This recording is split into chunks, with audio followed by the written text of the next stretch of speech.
will race to 9 for the championship right after that. So approximately about 4:30 tomorrow. You'll want to get in here and get your seats early.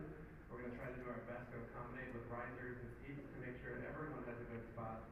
And we'll also have the TVs around too, so if you can't see the right angles, you can maybe see what they're showing on the live stream as well. We're 15 minutes away from the start. We're going to try to start right at 12. At 11:55, I will do the player introductions, and we will light for the break at the same time on all 4 tables, and we will get started. As fans, I would ask that you would silence your phones, but I also don't want you to silence yourself. So when you see a good play, a good shot, a good safety, a good bank, carom, kick, all the fun parts, a nice run out, great break, you can cheer. There's appropriate times you can cheer as soon as you see something like that. It's fantastic. The players do feed off that energy, and it will only make them hungrier to win this World Championship. So we appreciate you, and let's have a great day.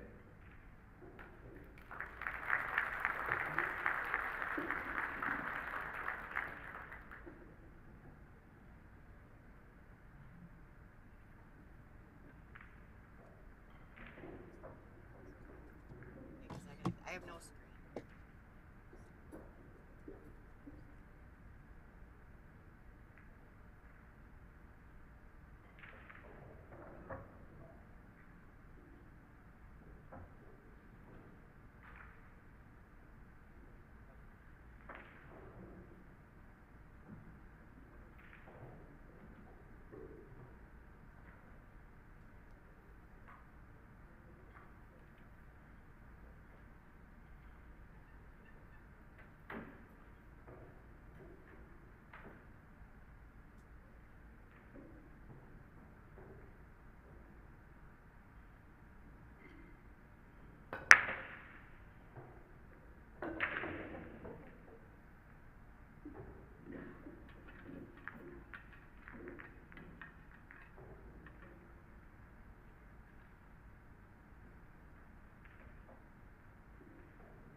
Anybody there?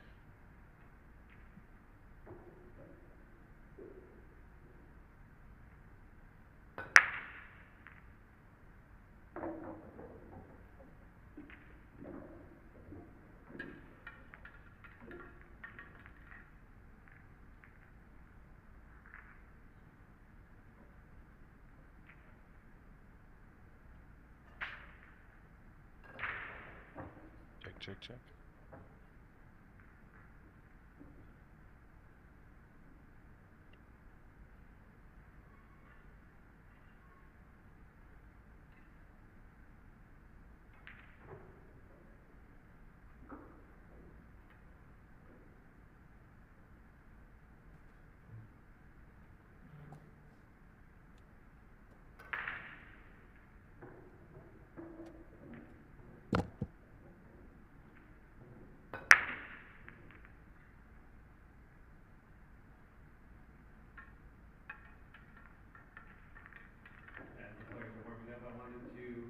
Run down the list of sponsors who helped make this World Championship come together and be brought up here to the great state of Wisconsin in Green Bay.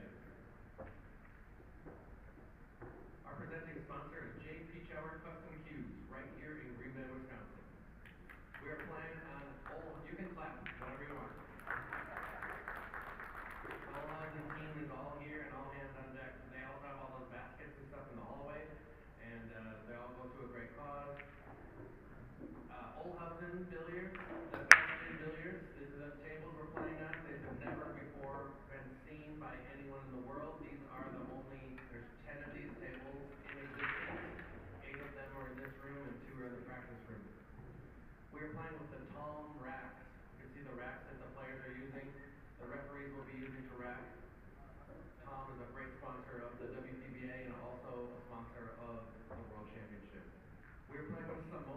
cloth. This is Simonis 860 cloth. The balls are Aramith. The Aramith Belgian balls. We have Littman lights. We're also sponsored by Fort Worth Billiards. Of course, ONEIDA Hotel and Casino is a gracious host of this entire event for us.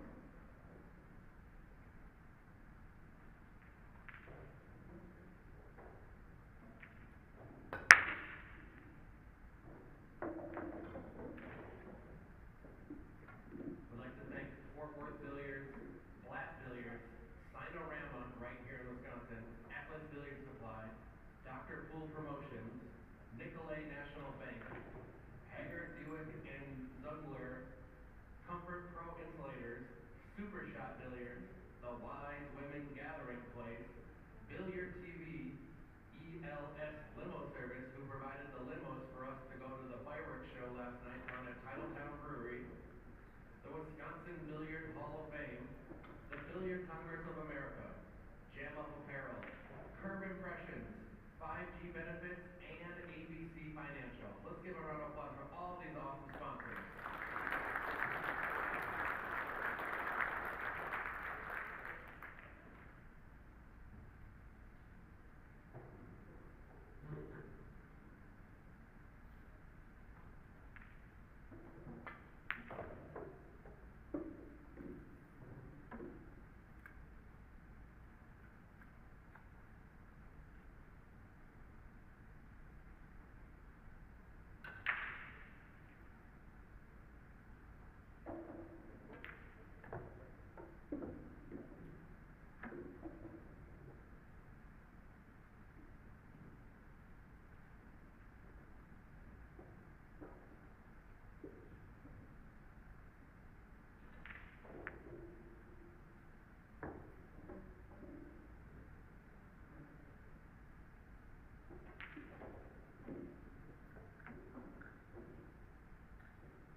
Fighting in Indiana, it's Miss Kristina Tkach.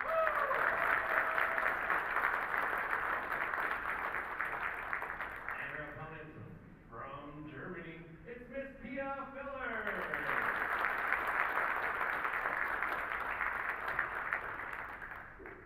Moving over to table number 2. From the Philippines, it's Flash. It's Cheska Centeno. And her opponent from Japan, it's Miss Chihiro Karahara.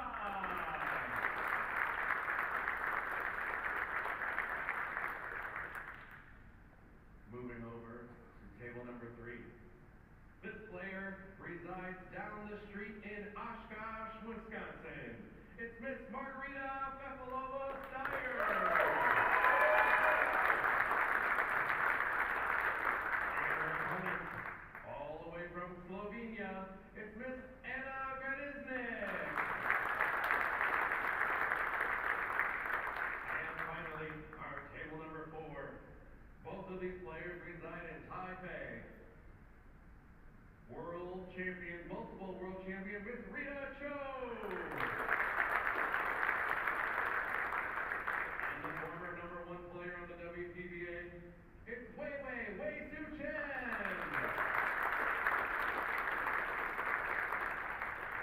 Players may approach and leg for the break. Good luck to everyone.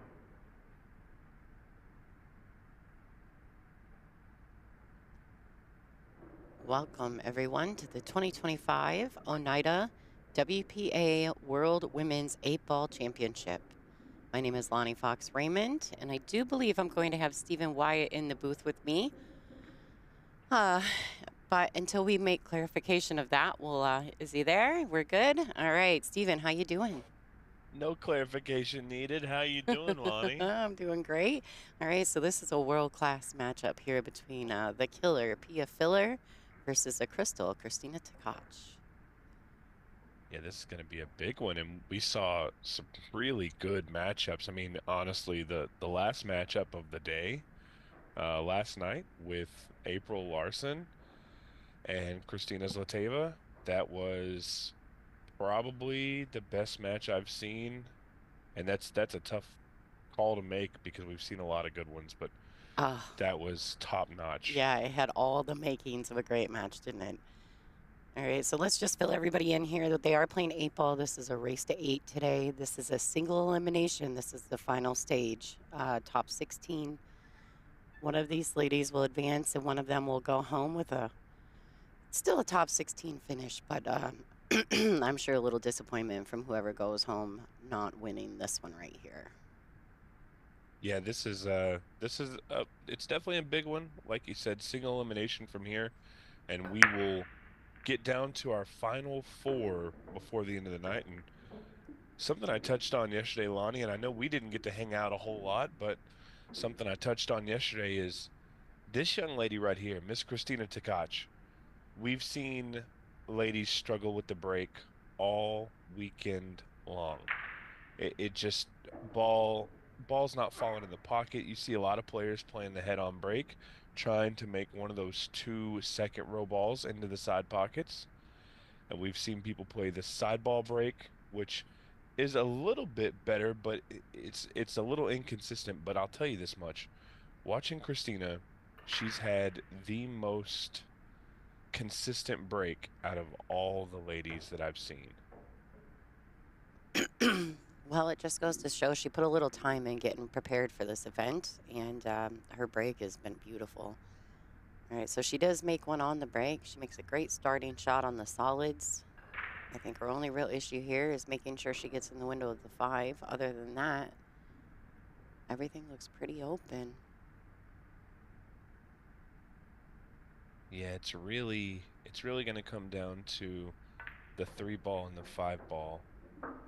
And I think she can use the 3 to get to the 5 when it's available.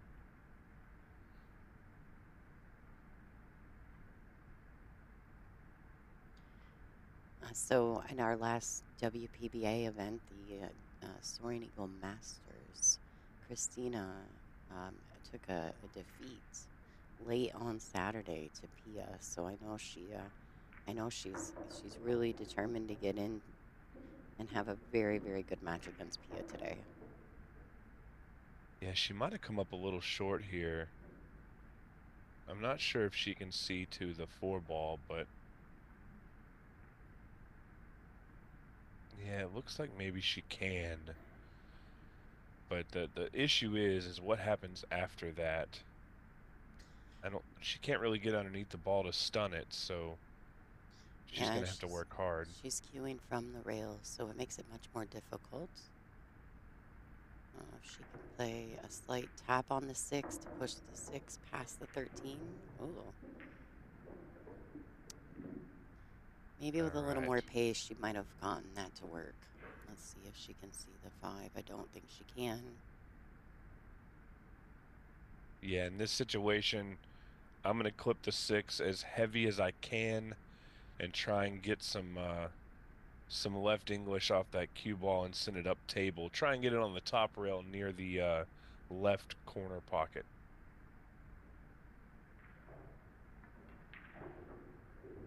She's trying to get it there, and she did get it. It would have been a little bit easier had she got it to the rail, because it would have made this 13 a lot more difficult.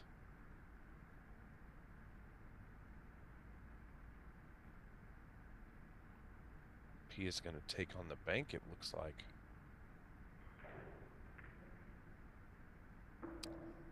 She could also be in, I mean, there's a couple different options here. The 5-ball being in such a weird position works more in Pia's favor than in Kristina's at this point. We'll see what Pia chooses to do. She could always play a tap safety as well and just try to get something if she's not comfortable yet. If you're going to play the tap safe, be careful on this one, because you don't want to leave the 6-ball available. All right, well played.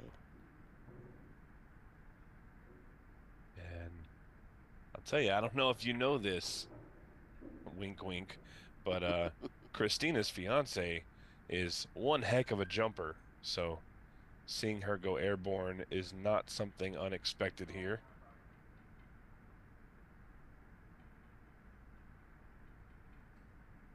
Yeah, Kristina, I don't know if you know this, but Kristina is quite a fantastic jumper in her own rights. She's just so well versed at the table. Good. And that was a really good effort. Yeah, it was fantastic. And being that it was so close to the rail and she was so close to the 14, I don't think the difficulty of that shot was really relayed. Right. Just on video. I mean, that was a tough one. All right, so Pia's got some decisions she needs to make here. Being this is a first rack, I'm sure there's some, a little bit of nerves. The room is very quiet at the moment.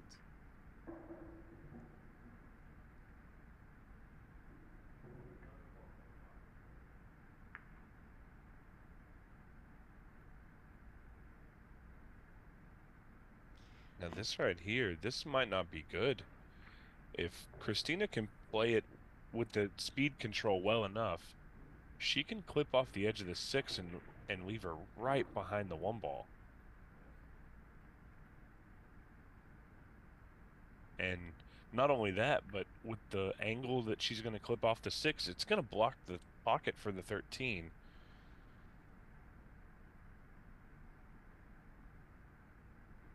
She's called the shot, but I don't think she's making it.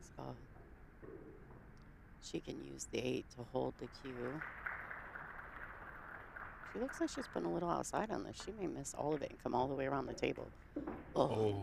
Yeah, that was actually the goal, was to go all the way around. She hit the 6 beautifully. Yeah, that was a really tough shot.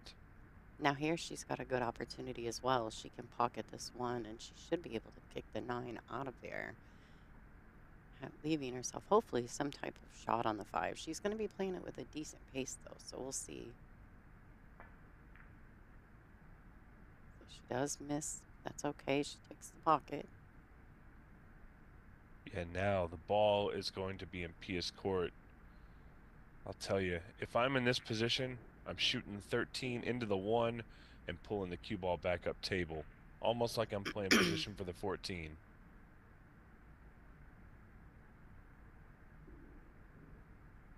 You could even take out the 15 real quick and then do that shot. Nothing wrong with that. Right, so she's calling the 13.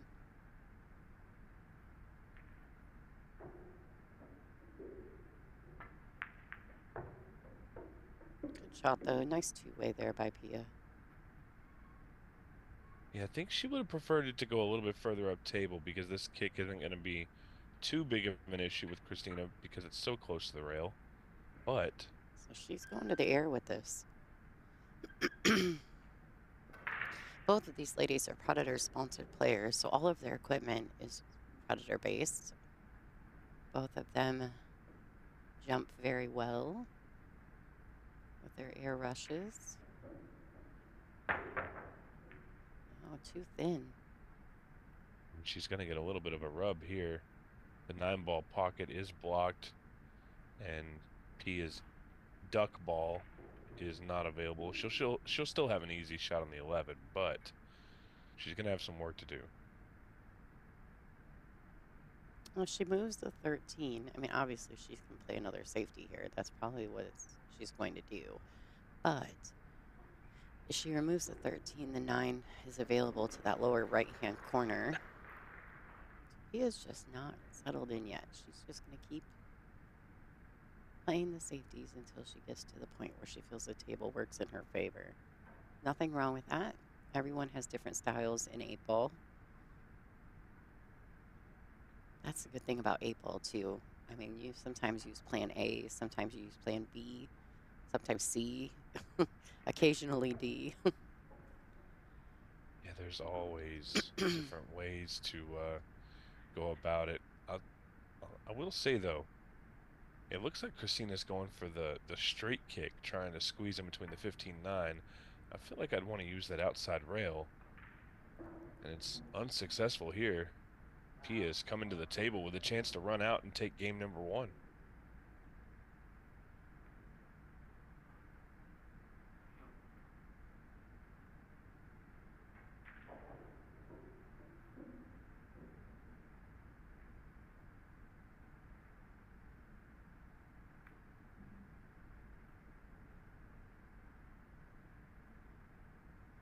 All right, ball in hand. Here we go.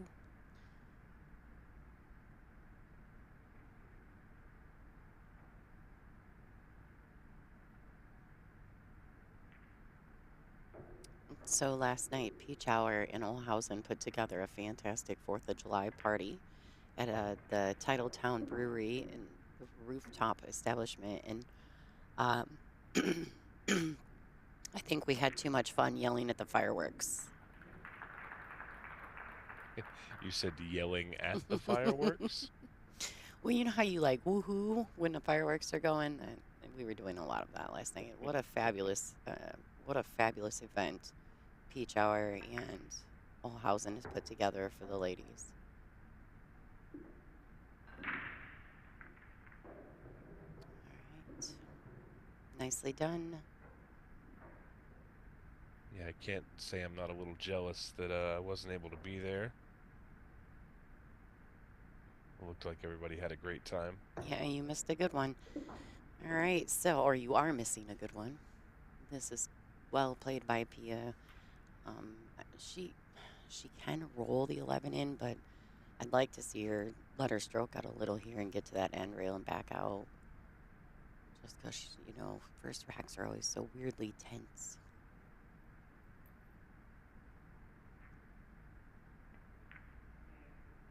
Well done.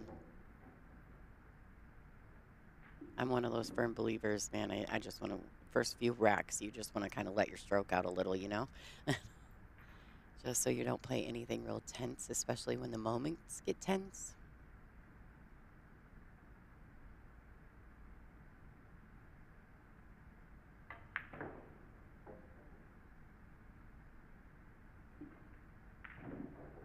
this 8-ball in the bottom right-hand corner to take rack number 1.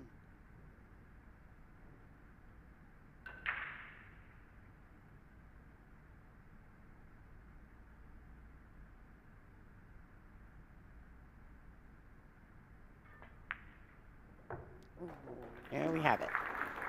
So there's some fantastic matches going on in the room at the moment. We have 4 tables set up with 4 features, all 4 tables being streamed on the WPBA Billiards YouTube channel.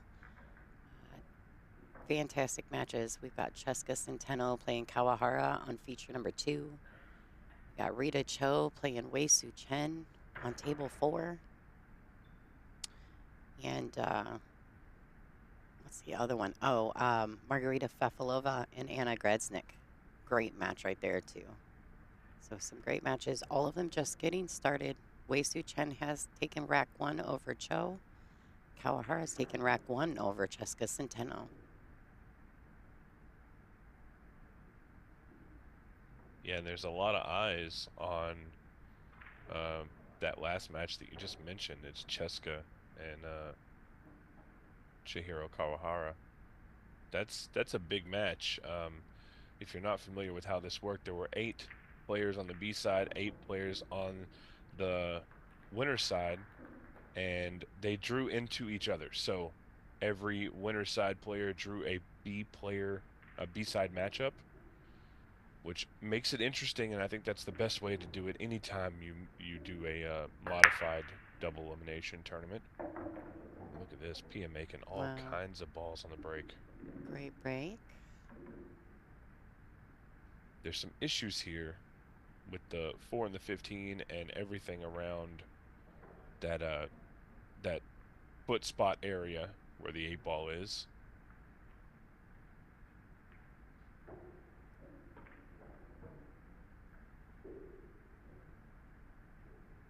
I believe, and I may be wrong on this, Lonnie, you might be able to tell me more. I believe that 15 ball would be cuttable from the correct angle. Oh, yeah, I would assume so. It looks like there's quite a gap between the P4 and the 15. I mean, it's not going to be an easy shot from the window you can get in, but it's makeable. The only problem is there's no opening shot on these stripes. No.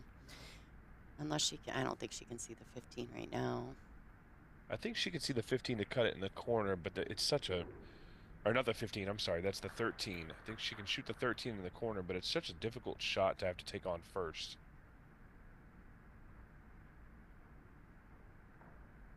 And there's really no joy in afterwards other than setting yourself up for the Tim ball. This is not an easy run out.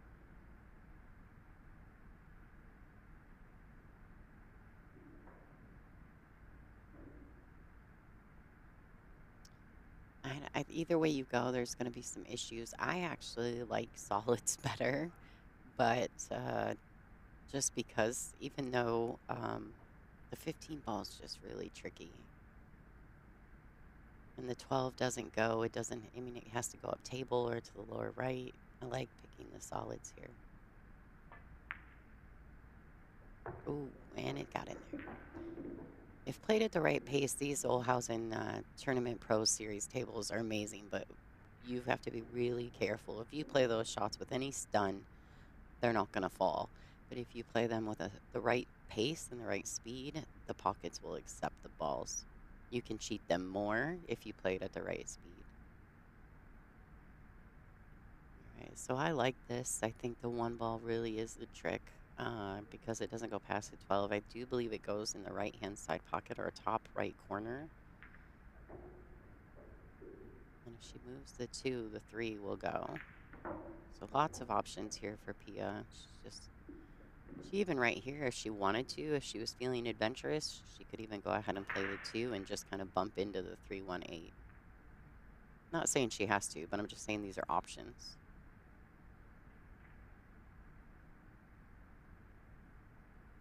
That's the thing about 8-ball. You can move things around and redirect your patterns as long as you're not putting yourself in danger. Yeah, I like the shot you're talking about here. You do have to be mindful of your speed. You don't want to bump the 3 ball where it's going to get tied up against the 9. The 3 goes, but she had to move the 2 in order for that to be an open pocket. Now I don't know if she was attempting to hit the 3. I almost wonder if she wasn't in the middle in that decision. Yeah, I think she was trying to get the speed right to come on this side of the 9 ball. Mm-hmm. I'm wondering why she isn't taking a look at the 4 ball right now. Well, she's probably not, because at 1, it doesn't lead her to where she needs to be just yet. The 1 doesn't. Maybe the 1 does go past the 12. Yeah, and judging from the angle we just saw, I think the 3 ball actually passes to the bottom right-hand corner. Mm-hmm. It doesn't look like it from this angle, but from the other angle, it did look really, really easy to pass through. All right, so it looks like if this ball goes, she's likely to slide the cue over, shooting the 3 in the same pocket. Didn't quite get enough grab on that shot. I think she really wanted to bump the 9 ball rather than duck underneath it. And here she has to be really mindful, right? Because she's cutting the 3 in. She's definitely going to touch the 8. She doesn't want to tie it up, so she's got to make the decision. Does she hit it firm enough to push it past the 12 to the rail, or can she just nick it and still hold the cue? But she just doesn't want to drag too far up table. Oh, see? That was always the trouble. Yeah, it was either hit it harder so it hits the rail and bounces back out. But here you go. She's still okay, right? Now she's just going to have to break out the 8. She's going to cut the 4 into the side pocket. She's going to have to run into that 15 ball and move that 8. Yeah, this is a tricky shot because the cue ball's reaction off the rail is going to send it out a little bit, and if you don't catch the full side of the 15, could be bad. She missed the 4. She was so focused on the breakout and getting that 8 ball available that she just took her eye off the 4 ball for just a second.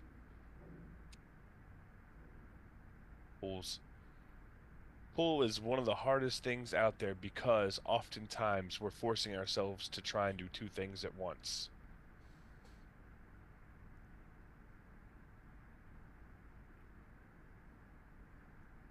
Yeah, it happens so often in pool, especially when you're trying to break a ball out, that you have an uncharacteristic miss. And now Kristina's got one issue, being the 15 and the 12, but I think it's pretty solvable. It's not going to be too difficult to get that available.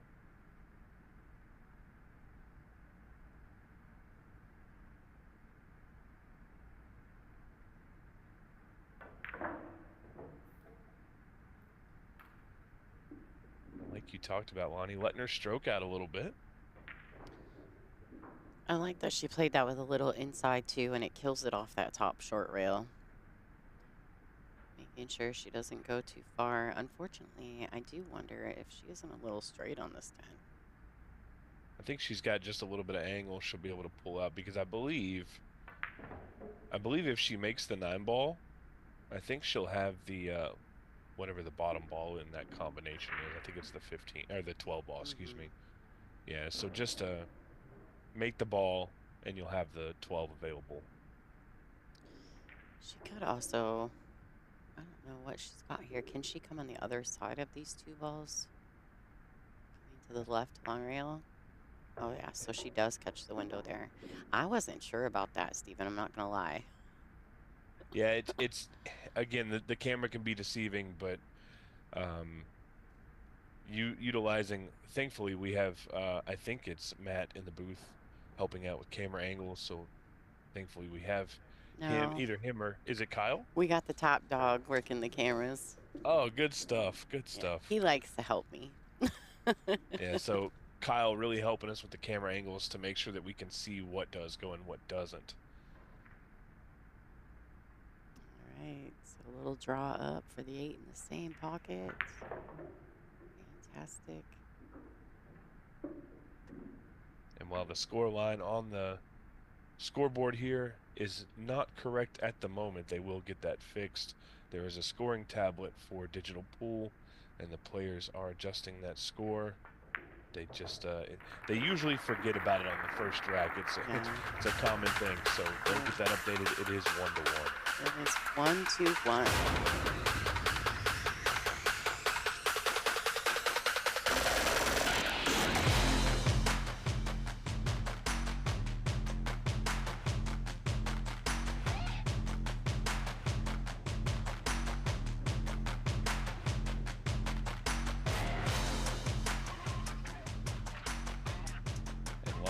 We talked about the matches that are going on around the arena, but we also have 4 more that are coming up at our 2 p.m. round. So we'll have a noon, a 2, a 5, and a 7 p.m. round to take us to our final 4. But I want to talk to you a little bit about some of these matches in the next round. Mainly the one that we're going to get right here on our feature table. It's Kelly Fisher and Bean Hung. And we haven't seen either one of these players on this table yet. And I'm pretty excited. Obviously, Bean Hung, a great player, took a loss to Jordan Helfrey to put her in the B-side, but Kelly Fisher is, Kelly's top notch. She's a monster, and she's got to be one of the favorites to take this tournament down. Yeah, so Kelly has had a good event up to this point. She does have a tough draw next round in Bean Hung. Bean's got some momentum going after an early round loss to Jordan Helfrey. But I'm actually looking more at the Jasmine Ocean Konishi Samia match. I'm going to actually be working that one on the number 2 feature table. I don't know who your partner in crime will be for the Kelly Fisher Bean Hung match, but it's going to be a good one. So I like it. I mean, it's both of those matches, not to mention the Kristina Zlateva and Sosoa match. That's going to be another monster match. That'll be on table 3.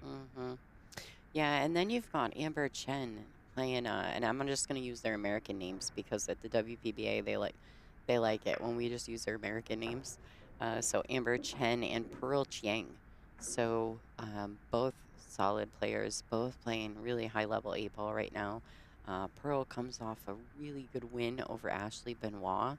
She was down the whole entire match, ends up sneaking it back in right in the last couple of racks. So I think that'll be another good solid matchup on table 4. So they're all good matches at this point of the event. It's just star-powered, and just like with Kawahara and the Japanese player and versus Centeno, the Filipino, they are both just powerhouses in our sport. So there's just good matches everywhere you look in the room right now. Yeah, I gotta say, Taipei has really shown up and shown out. They have 4 players in the final 16. Yeah, they're and all those ladies have also been playing on the WPBA much more regularly, and so I think they're getting more and more comfortable playing in this environment around the American fans, which obviously that's going to suit them at this point, coming to a world championship in the U.S. as well. All right, so looks like she probably caught the window for the 11 in between the 5-1. Well played. Should be able to come one rail. Could use a second rail out for the 15 in the side.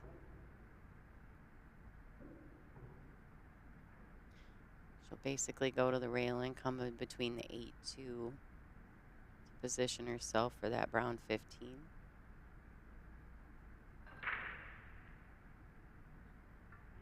So she doesn't like something here. She wasn't ready. She used her extension. These ladies are on a mandatory 40-second shot clock with 1 40-second extension per rack and 60 seconds after the break. And tell me this one, Lonnie, because I was trying to figure it out yesterday. What is the rule on the shot clock? If a player is down, does it continue to run? It runs till 10. If they get down before they call 10, they'll stop it at 10, and then if you get up, they'll call 10. If you get up off the shot, if Gotcha. they call 10, It doesn't stop. You either call extension or you get down and shoot within 10 seconds or you foul. Okay, gotcha. So if you get down before 10, they let the clock run to 10 while you're down. If you get back up, they'll say 10. You know, you don't get a second chance at it. But if they call 10 while you're standing, you have one of two options. Shoot the Okay. shot or call extension. That makes sense. We had a weird situation with I want to say So-So, and there was something where she had kind of got down and stood back up, and there was some confusion, and I wasn't quite sure what the rule was, but I'm glad you covered that with me. Yeah, and now with the World Championships, obviously it's a little different. They don't stop the clock for you to grab your equipment. In the WPBA, we'll stop the clock for you to grab like your extension or whatever. We don't use the shot clock as any type of enforcement. We're just using it to keep pace of play. Here, it's obviously an enforced issue. This is a World Championship, and it's governed by the WPA, also overseen by the IOC, the International Olympic Committee. So they're a little more stickler to the rules. All right, so Kristina Tkach makes a nice run there, 2-1 over Pia Filler. Gonna say thank you to our sponsors for this event. We've got quite a few, but right offhand, our presenting sponsor, J.P. Chower Custom Cues and ONEIDA Hotel and Casino. Thank you so much for your the hospitality at this place has been amazing. And then, of course, Olhausen. We're using these brand new, debuted here, Olhausen Tournament Pro Series tables. They are beautiful. They have a fabulous flush pocket, which you can see actually in your view right now. They do use the standard 4.5 inch WPA regulated pockets. It's based loosely on the old Olhausen Sheridan 3 table design. I don't know if you're familiar with that, but they're just so nice. The rails have a nice solid texture to them. The sides, and the pockets being flush just play so fire. All right, Pia Filler to break. Yeah, I really love the flush pocket design. Oh, it's so awesome. so many times I've had to bridge over a pocket, and it's made my bridge awkward because I couldn't bridge the way I normally would. And I'm looking at this table and I'm thinking, oh man, this would be great to play on. It's beautiful. And, I can't tell you how many times. There was 2 or 3 times where, you're having to shoot out of a pocket and you're just like, wow, this just makes it so much nicer. You're not all awkward. Your cue's not going, eating, rubbing on anything. I mean, it's just amazing. I love it. All right, so looks like we had a dry break there. Kristina's got another opportunity to take another rack here. The 11 is a little bit tucked under that 1. It makes it hard to want to shoot the stripes because of that particular ball. So I think you have to go with solids. I'm sure the 1 tracks past the 11 into the corner.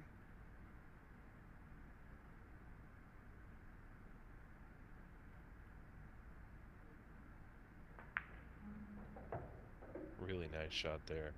Good starter.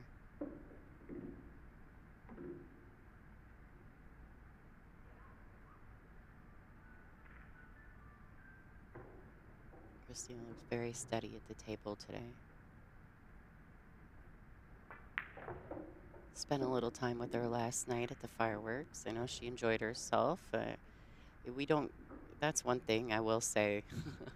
This World Championship has probably been like none other because a lot of people don't realize how close-knit we all are. Sean, Yeah, actually, the Ginger Wizard, got to experience that a little bit last night. He's like, this is crazy. Like, you guys are all just hanging out together. I'm like, yeah, I mean, we want to kill each other at the table. But, we love each other away from the table. Yeah, it's kind of funny. Last night, I'm watching April and Kristina play, and obviously it's all business on the table, but I know for a fact that April was just visiting Kristina just a few days ago. So I mean, it's really funny. They are all friends off the table. Yeah.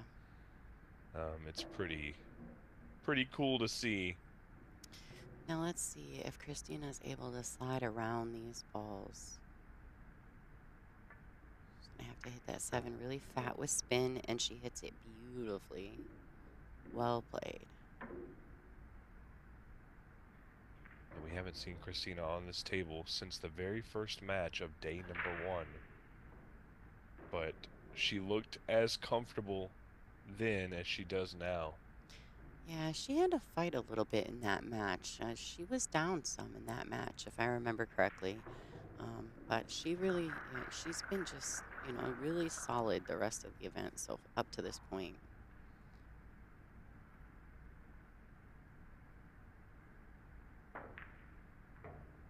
And that's such a tough shot to execute right there. She played it so well.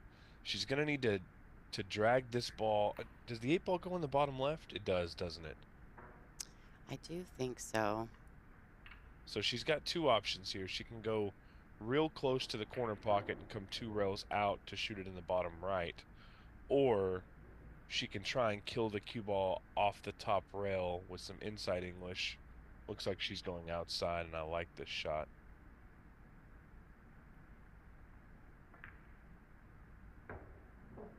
Yeah, real deep into the pocket. She might have needed a little bit more, but that's okay. Well, I think she was just okay with accepting, getting past the 10 and getting back out to the middle of the table. I think that from anywhere out there, she feels comfortable pocketing this 8 ball.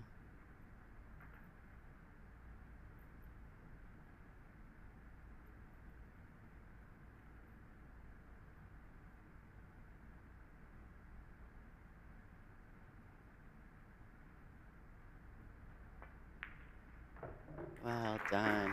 2 in a row from Kristina Tkach, taking the lead 3-1 over Pia Filler.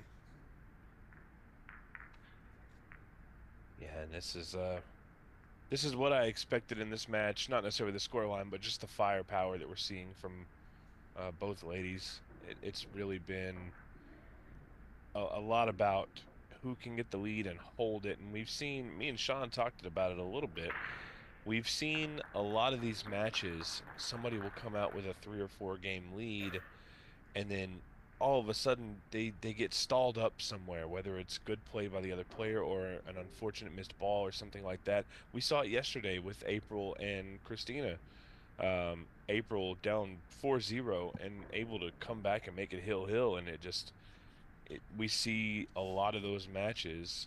And I'm wondering if we're going to see any of those with the matches going on right now. Yeah, we call Cheska that, I was and going to say, Kawahara, 2-2. yeah, they call that the momentum shift at the WPBA because it always happens. Kristina Tkach and Pia are having a great match here. Kristina definitely dominant in this matchup. All the other matches around the room look fairly even, although Rita Cho is making a push over Wei Su Chen on table 4.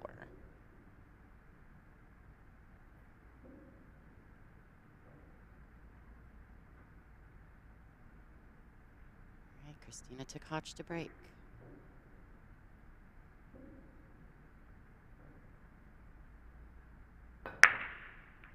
And another, she's got it figured out. She knows that ball, that second ball leaks to the side pocket every single time at that pace. I'm going home to practice that.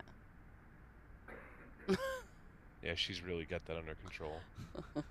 1,000%.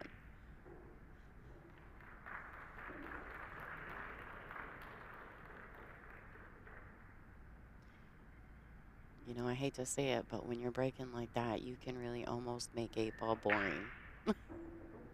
You know, because it's just, for her, everything is just so perfectly out there, setting beautifully.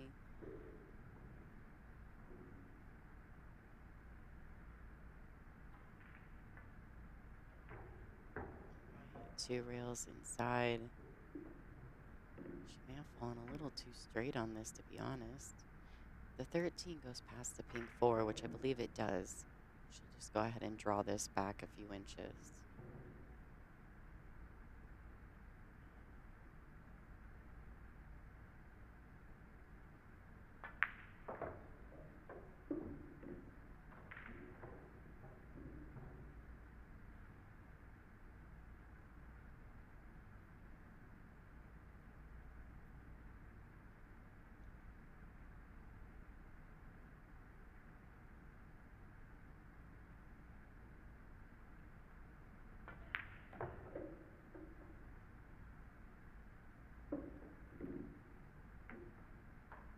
This, I like this. I mean, she can shoot the 14 if she'd like.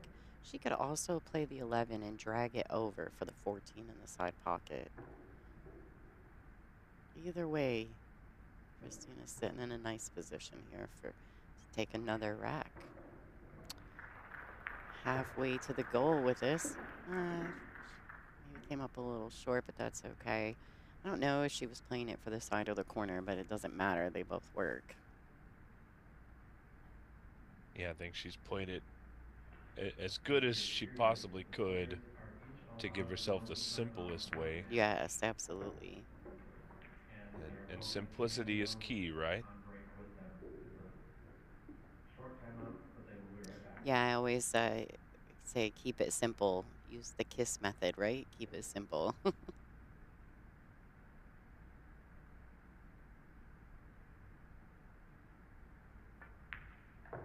They played another rack, another notch for Kristina. 4-1 over the killer, Pia Filler. Yeah, that is a big one. 4-1 versus 3-2 is a big swing. Unfortunately, Pia never really got the opportunity to try and make that happen. But she'll get an opportunity now. She just needs a good break. It is Pia's break.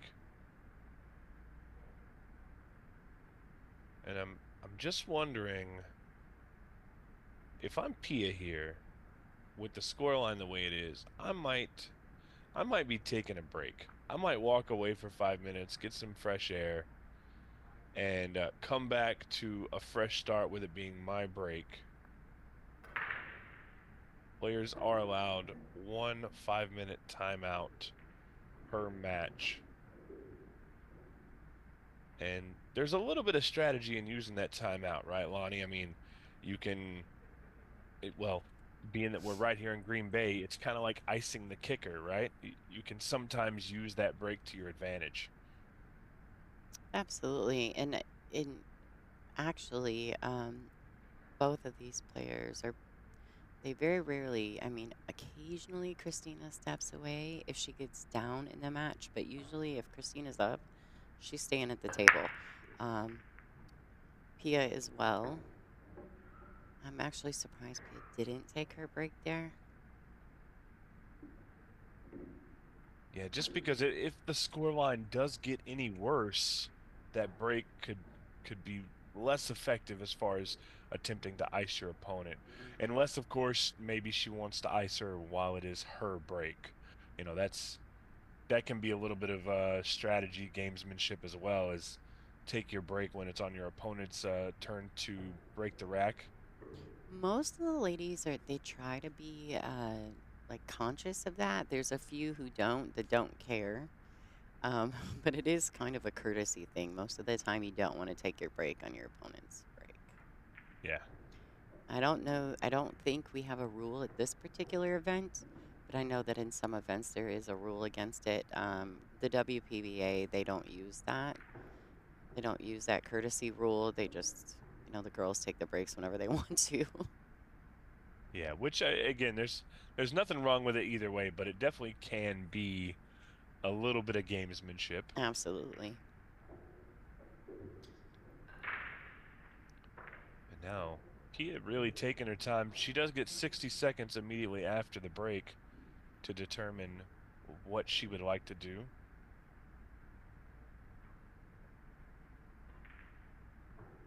I'm guessing the 9 doesn't go on the side. I feel like it does. Just looking at the angle and looking at the shadows, but if she's not shooting it, I have to think that it doesn't. No, it has to. I agree with you on the shadows, but there's got to be. She's got a plan because she's looked at it all up to this point. Maybe I don't know. I guess I just don't see it yet. Yeah. I wonder if she's gonna use the 15 to set up on it to the top left, because I think it goes past the 3 ball, and that's what she's looking at right now. Yeah, I was gonna say there's got to be a plan here. She must have already mapped it in her head because she stood there after her break and used her 60 seconds. Yeah, that's a good view right there. And the 9 ball does look like it passes. I got to tell you, looking from that angle there now, I do think the 9 definitely passed the 15 prior. And I'm not sure I wouldn't have taken it on the opening shot, but this is working, so that's what I mean about 8 ball. There's so many different ways you can go about a pattern. yeah, I'll never fault a player for getting out, because that's the beauty of it. There's so many patterns, and you can take the one that makes the most sense to you. Now this is a little tricky because I think she got the wrong angle. I think she's going towards the side rail rather than towards the bottom rail. So she may have to draw out of this. There's a pretty big gap in between all those solids and the 8 ball. Yeah, she's fine. She's just going to draw back up for the 13.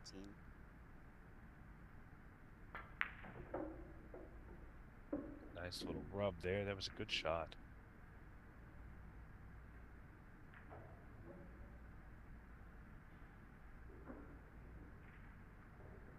And once again, I see some questions being asked. This is the final 16. This is stage 2.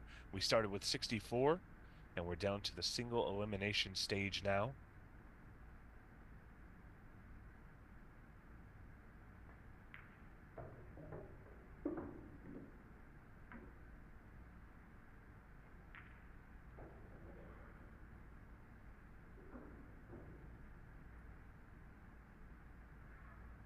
It's a little awkward queuing over the blue 2. Should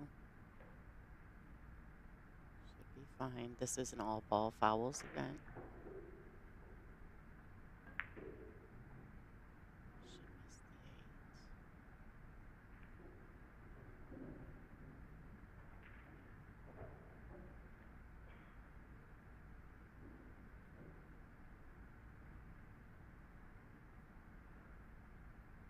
It's wild how the silence in the room felt even heavier after that. Yeah, it's Feel your pain, sister. there's never been a time where the term silence is deafening more than what I just watched. Right. Exactly. And as a player, and after you do it, and you can feel the silence. It's almost like so heavy. I've said it 100 times. The loneliest place in that building is sitting in the chair watching your opponent run out.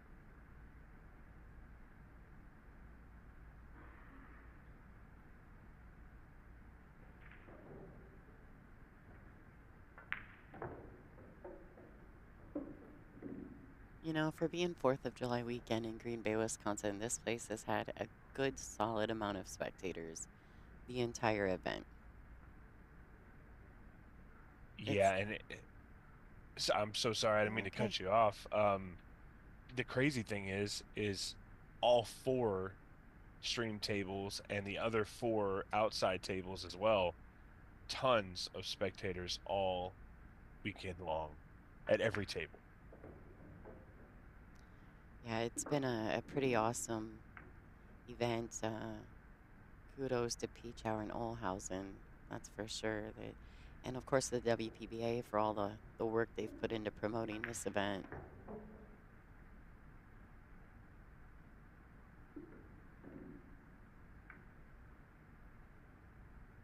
It's an inaugural, and I do believe, and I'm thinking I'm right on this. I think they've contracted to run the Women's World 8-Ball Championship for 3 years. They at least have the right to do so, if I understood that during our meeting. So hopefully this is the beginning of a few years of this. And this 8-ball to take a very solid lead over Pia Filler. All right, 5-1, Kristina Tkach. Pia's taking her break, so here we go. I don't blame her there, not even a little. Yeah, I kind of expected that one. especially if I think either way Kristina wins, Pia wins. I think either way she was always going to take her break there. Absolutely. What are some of the other matches going on around the room? Do we have that? Yeah, so I'm staring at the bracket right now. I'm sure we'll get it up on screen in just a moment, but the one that's jumping out to me is Rita and Weiwei. It's 4-1 over there. And Yeah. obviously both players very, very good players. And friends. And then, yeah. And friends and And travel companions. So that's a tough match for both of them to be playing. Looks like Anna Gradznik has taken a 3-2 lead over Margarita Fefalova-Steyer. yeah, the big one for me is, I don't know if you knew this, but Chihiro Kawahara was up 2-0 on Cheska. So Cheska's won 4 in a row now. Probably in about 30 seconds. Don't call her the Flash for nothing, guys. We're going to step back and throw a few commercials. Thanks for tuning in.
All right, so it looks like we are still waiting for the players to get back to their table. Pia's making her way back into the arena as we speak. Thank you guys for watching. This is the 2025 ONEIDA WPA Women's World 8-Ball Championships. My name is Lonnie Fox Raymond, and I've got Stephen Wyatt in the booth. Yeah, and this has been a pretty good match so far. Pia started off very well in that first rack, and since then it's been all Kristina.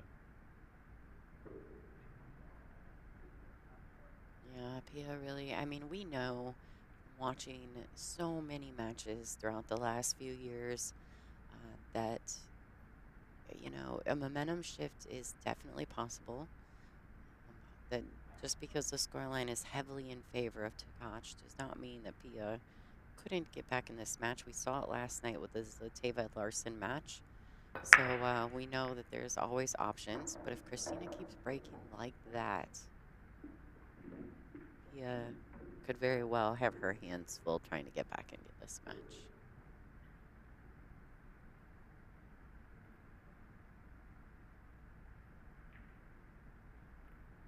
Yeah, this is a really strong break from Kristina, and we've seen it over and over again.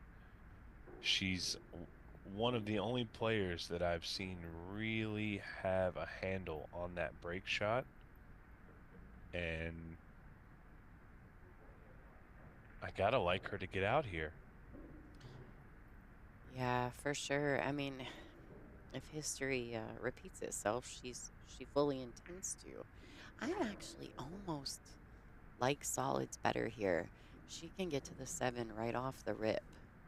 I just don't know if she's got the best starting shot on the stripes. Going for the 6. 6, 5. Yeah, it's all said and done now. I think I would have taken the 12 and played the 14 to the side afterwards, but it all depends on if that 8 ball goes or not. If that 8 ball doesn't go, then she's 100% correct in playing the solids here. And that's the glory of 8 ball, right? There's so many different ways that you can be successful at it. I like this. You can just stun the cue ball over, shoot the 7 in the lower right-hand pocket, and then she'll have the option between the 2, the 3. You know, there's just so many. 8 ball, there's options. So many Yeah, this 7 ball opportunities. going is definitely the key right here. Well played. She can shoot the 4 to the 1 if she'd like. She can play the 3 to the 1. There's just so many ways you can go about this. I like the 4 and then rolling it down for the 1. She does have to be mindful. All ball fouls.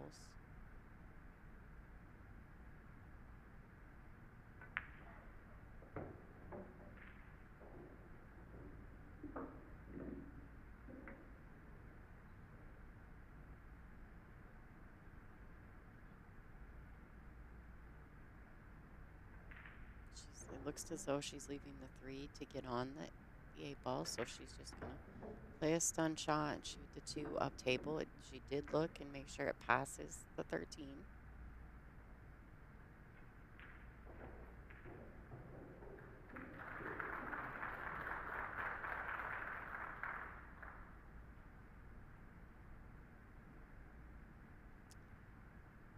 Just because I'm able to see, Kawahara was able to take another rack back from Centeno. The score is currently 4-3, feature table number 2.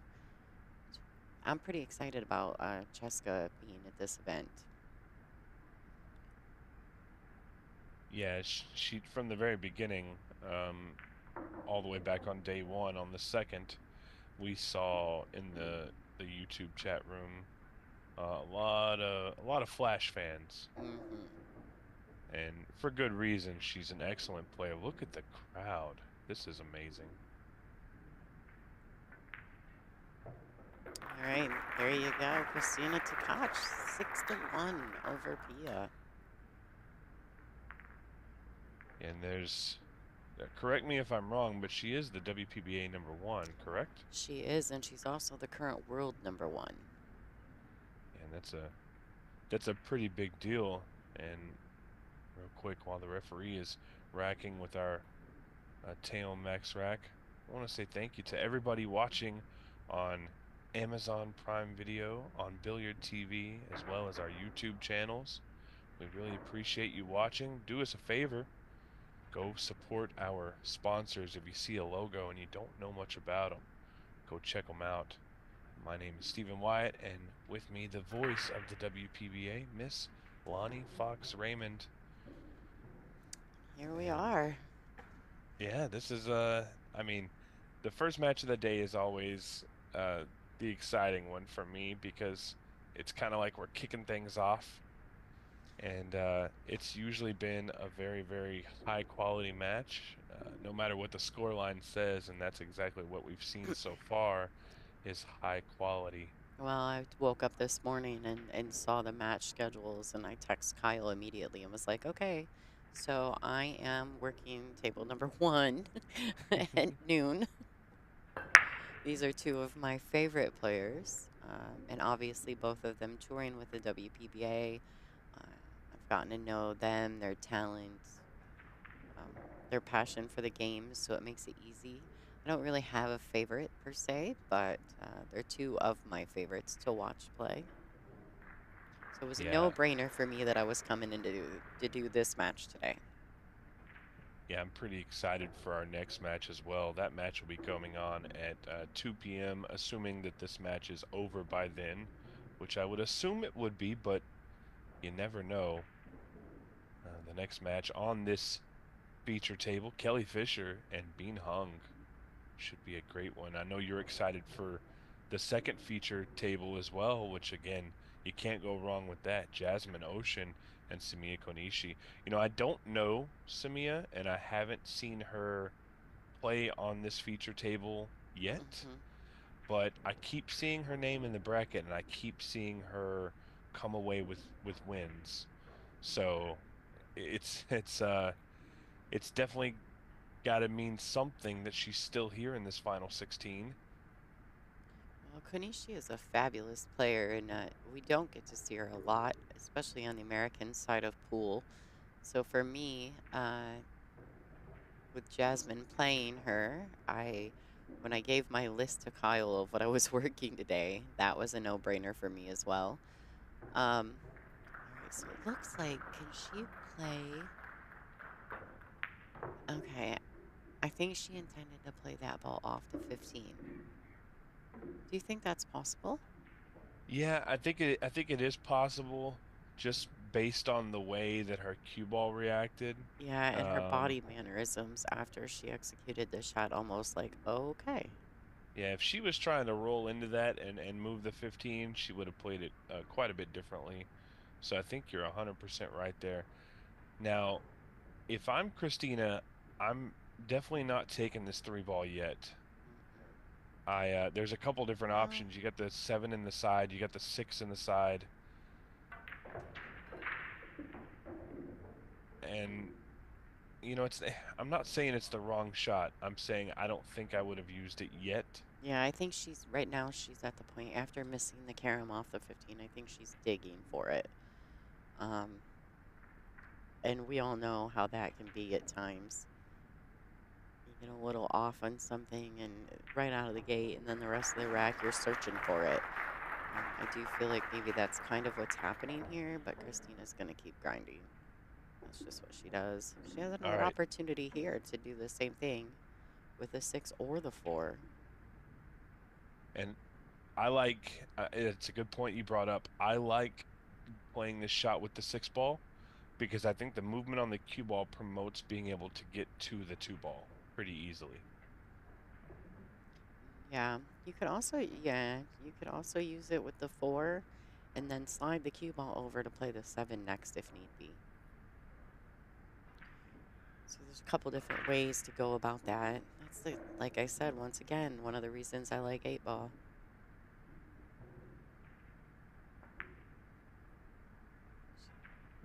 She's missed it again. Yeah, I think that I think she got, I don't want to say annoyed by it, but just kind of over it. Like, it's not working. I'm not getting it out of there. Yeah, I almost think, and again, I'll never say it's a wrong shot. I feel like trying to play the 4 ball because you're going to be catching a little bit more of the left or the right side of that ball. I feel like if she had played the 6 ball, she could have gone a little bit deeper into the center of the 15, which would have helped her get it out of there. It's hard to play that carom shot, especially when you missed it once already and you're trying to catch a small edge. Very, very tough. I do not envy I just think either shooting one of the these 6, ladies. I think I understand where Kristina was coming from with that as well, though, because if you shoot the 6, you're actually shooting the 6 blindly into the 15. You're back cutting the 6 into the 15. Makes it a much more difficult shot to visually see. So just my opinion. I'm a big 8-baller, so that was just my opinion, but it looks to me that it doesn't matter at this point because he is back at the table. So there's that. Yeah, and this is a must run for Pia here. I'm just wondering if she's trying to leave herself an angle for the 12 at some point to try and come over for the 15. All right,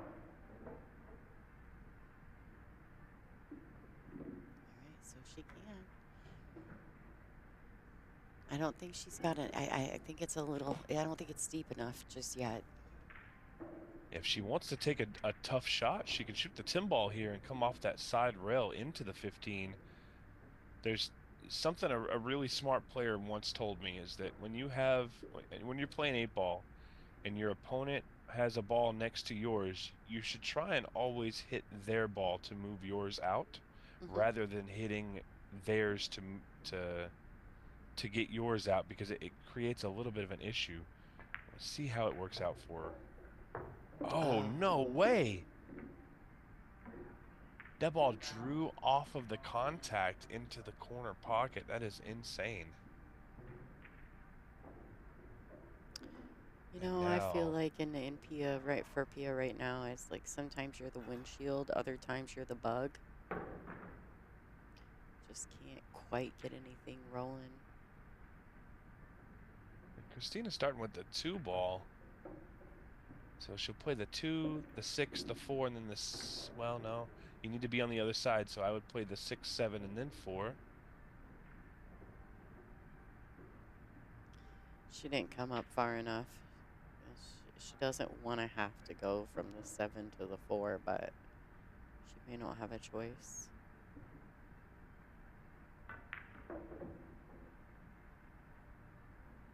Yeah, this is good. She's given herself just enough angles where she can just kind of pull out a little bit, and then she'll be able to kill the cue ball off the side rail with the 4.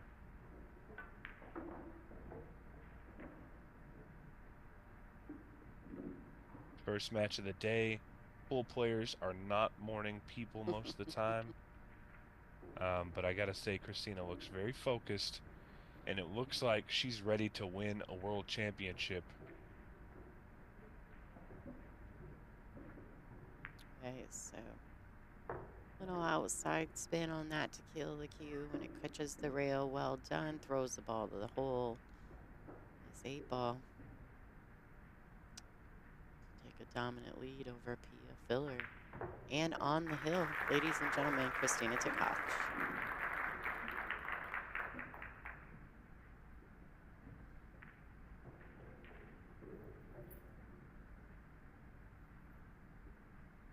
Yeah, when we're walking in the room this morning, as I'm walking through the room, I noticed that there's so many fans, you know, just kind of making their way into the arena. And as I'm walking through, so many of them stop me and they're like, I don't know which table to sit at.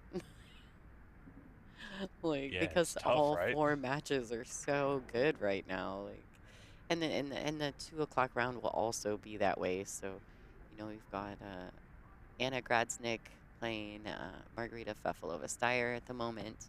And that's at the top of my view from sitting in the booth. And then on the other table, you've got Cheska Centeno and Kawahara playing. And their match is 5-3 in favor of Cheska at the moment. Kawahara just hanging in there. And then, of course, Rita Cho and Wei Su Chen just battling it out as well. Like, so many good matches going on, quality matches. All right, Kristina Tkach to break and on the hill. See if she gets that second ball to go to the side every single time. Well done. Once again, couple balls tied up in that lower corner. There's the Olhausen overhead view for you folks at home.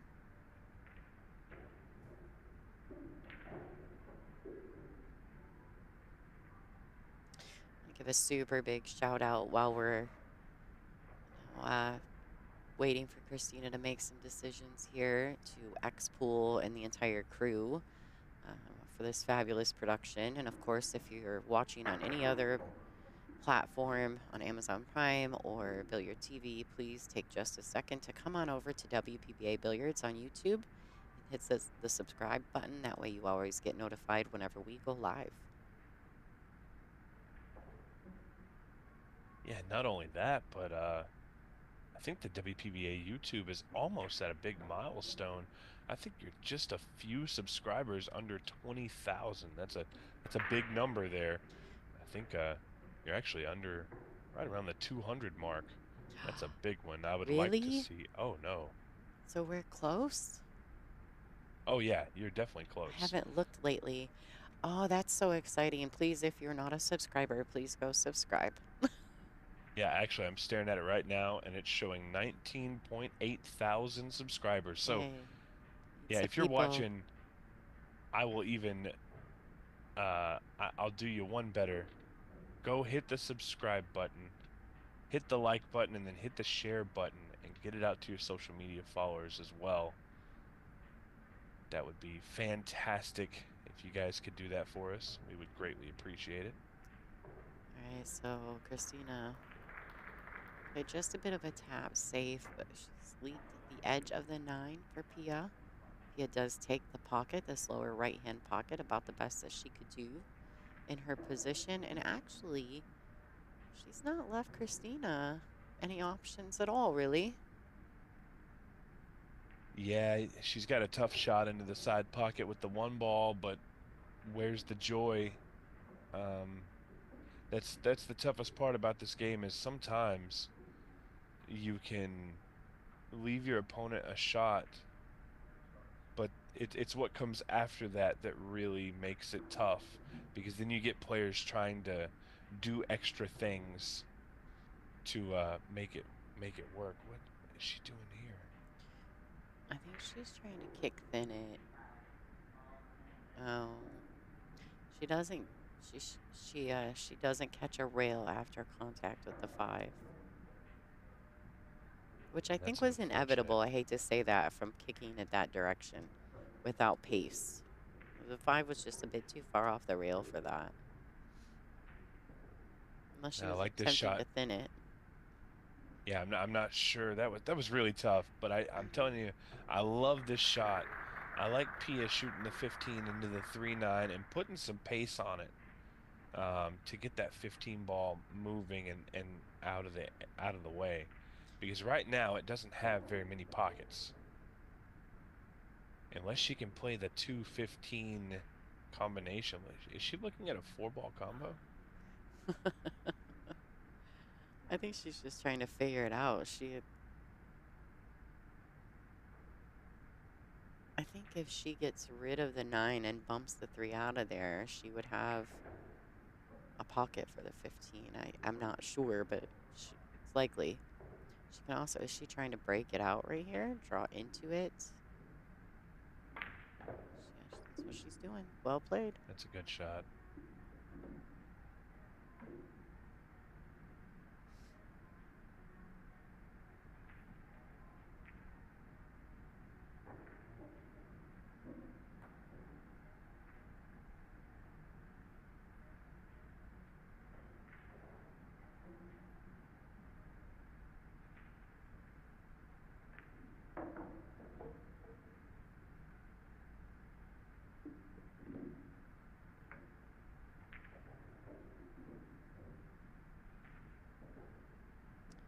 Now, Pia had a really tight match last night. Hill Thriller to advance to the final 16. So she's had a couple nail-biting matches herself in her path to this point.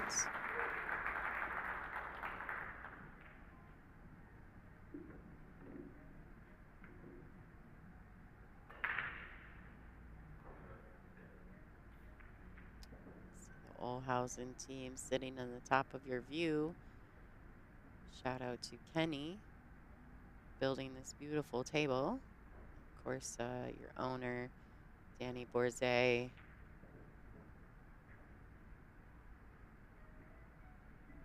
Corey, we love her too. She's the doer of all things for Olhausen. Right, this is nice right here. She's left herself a shot to where she can get to the 9 ball, which she can. And the big key point there is, I think she would like to have the angle to pull the cue ball to the bottom rail. That way she can easily shoot the 8 ball in the side pocket.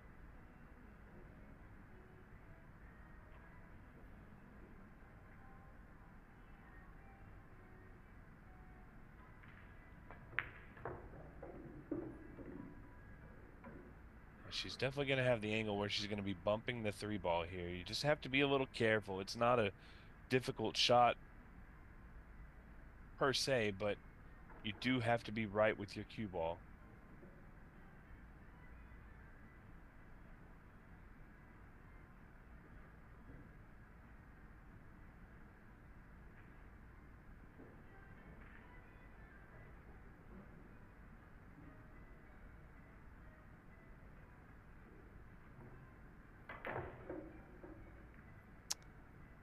Oh. That's a tough one.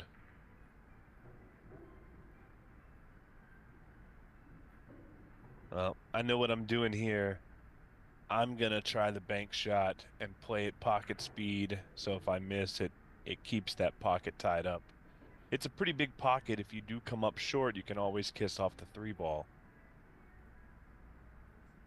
See, I like the cut on this shot. Either way, it's preference, right? She's above it enough. We've been watching girls cut these balls all week. She's going for the bank. Good call, Steven. You like to block the pocket, and I'm thinking just make the ball. Well, I mean, you know, She I can't hasn't see played. I the. don't think she's played much on this featured table, though. She's actually, it's funny. She's actually played more than Kristina has. She has? Yeah, She's played one Kristina. other match, right? Yeah. So, I think. She played two? No. Yeah, she had one yesterday. I'm sorry. So they both had one match, but she was on it yesterday, and Kristina hasn't been on it in Okay. yeah, two and a half days. Yeah, really. she was a very first match. Yeah. I was gonna say I like cutting that ball, but only because I've been watching how easily the pockets will accept that steep of a cut shot. But a Uh-oh. smart shot by Kristina, unfortunately. Yeah, I'm not so sure about this one because I think I'm kicking just past the 5. Okay. Probably we're gonna call it just a little bit below the second diamond. And trying to kick that ball in, or at least get the good touch and the good hit.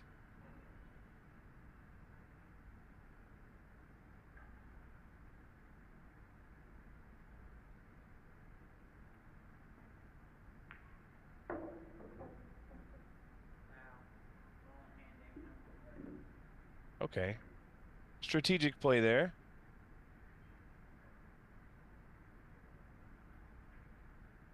I think this 3-ball can be brought out, right? If you get a good bump, you can move the 8-ball without making it.